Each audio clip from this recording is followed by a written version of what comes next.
Kisah siswi SMA negeri dibentak guru tak pakai jilbab. Kasus perundungan dialami SF, 15 tahun, siswi kelas 10 SMA N1 Sumberlawang, Sragen, Jawa Tengah. SF dihardik gurunya dengan kalimat apalah artinya pintar pelajaran matematika kalau tidak memakai jilbab. Sekitar 30 menit diceramahi guru, sang anak kemudian menangis dan mengadu ke orang tuanya. SF pun tidak mau berangkat ke sekolah. Orang tua korban AP 47 tahun mengatakan, sehari setelah kejadian itu anaknya yang berusia 14 tahun itu sudah tidak mau berangkat ke sekolah, lantaran dugaan bullying masih tertuju pada dirinya. Tak hanya dari guru, perundungan ini sudah diterima anaknya sejak pertama kali masuk ke sekolah oleh sejumlah murid. Kasus bullying ini sudah terjadi sejak awal masuk sekolah, tapi saya tidak ada ruang untuk menjelaskan apa yang diderita anak saya.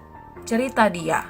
Dia bercerita awal masuk sekolah ada teman anaknya yang menghadang di lorong kelas. Tanya agamamu apa? Karena tidak berjilbab, itu tidak ditanggapi, ungkap dia.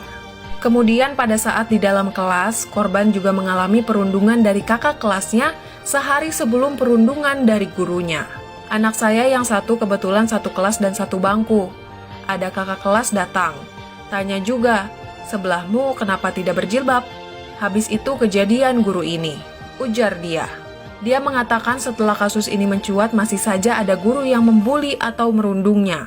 Lantaran merasa ketakutan karena beberapa kali terus dibuli, anaknya meminta izin untuk pulang lebih awal. Sehabis kejadian guru itu, meminta ke ruang BP, izin pulang karena ketakutan.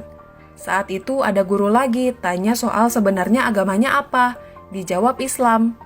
Kok belum berjilbab? Oh, berarti belum dapat hidayah, ujar AP memperagakan ucapan oknum guru tersebut. Sebagai orang tua korban, pihaknya menyayangkan tindakan guru yang mempersoalkan masalah agama, sehingga memaksa anak didiknya untuk memakai jilbab. Sejak kapan guru SMA negeri mengurusi ini? Kan itu urusan Allah. Setahu saya, hidayah itu otoritas Allah. Kita tidak minta berlebih-lebihan. Didik anak saya sesuai undang-undang yang berlaku saja, jelas dia. Pihaknya telah melaporkan kasus tersebut ke Polres Sragen Unit Perlindungan Perempuan Anak. Saat kami sudah tidak memiliki ruang dialog, jadi saya ke Polres. Polisi sahabat masyarakat yang selalu melayani kapanpun dan dimanapun berada. Dari sisi situ saya masuk, ucap dia.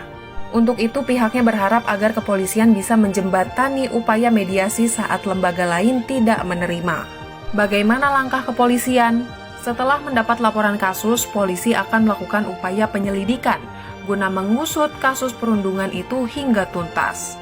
Kapolres AKBP Peter Yanotama mengatakan, laporan telah masuk dan akan melakukan penyelidikan dan pengawal hingga tuntas pada kasus tersebut.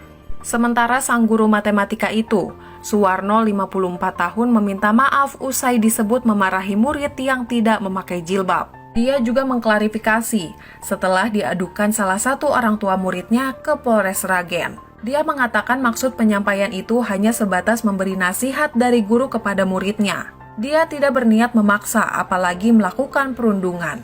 Menanggapi mencuatnya kasus perundungan itu, pihak sekolah akhirnya mengambil langkah mediasi. Kepala Sekolah SMA Negeri 1 Sumberlawang, Suranti Tri Umiatsih mengaku pihaknya telah berkoordinasi dengan stakeholder terkait. Kami segera menindaklanjuti. Kemudian kami akan menghadirkan beliaunya dengan Bapak Ibu Guru. Tadi saya juga sudah berkoordinasi dengan Polres Sragen akan mediasi, kata dia. Kendati demikian, pihak sekolah masih menunggu jadwal mediasi dari Unit Perlindungan Perempuan Anak Polres Sragen. Menurut dia berdasarkan laporan dari para guru, korban masih mengikuti kegiatan belajar mata pelajaran matematika pada Kamis 10 November 2022. Harapannya bisa ketemu mengklirkan begitu. Orang tua dan sekolah ataupun guru sama-sama clear, sama-sama selesai agar tidak berlarut. Harap dia.